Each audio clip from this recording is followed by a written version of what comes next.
Hello guys, welcome back to my channel. আজকে আমি শেখাচ্ছি use of he and she, মানে হি আর শি এর ব্যবহার।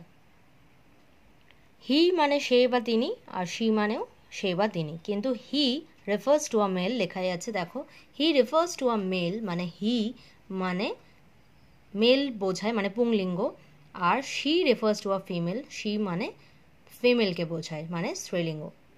মানে পুরুষের ক্ষেত্রে হি, বয়েজদের ক্ষেত্রে হি, আর ফিমেলের ক্ষেত্রে শি। তো হেয়ার ইজ নিধি। নিধি নিধি নামটা শুনেই আমরা দেখতে পাচ্ছি, আর এখানে তো পিকচার দেওয়াই আছে।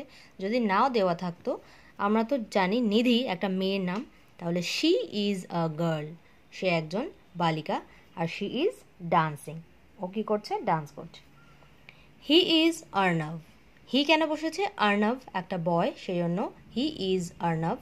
হি is a boy, he is eating. Arnab একটা বালক, আর সে কী করছে? খাচ্ছে। এবারে বলেছে put he or she in the blanks. এই যে এখানে ব্ল্যাঙ্কস দিয়ে দিয়েছে, এখানে হি অর শি বসাতে হবে।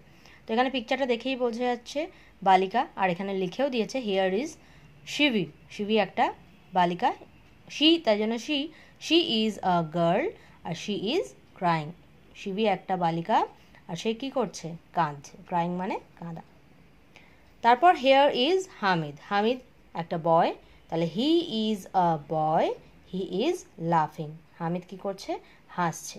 লাফিং মানে হাসা। এবারে fill in the blanks using he or she.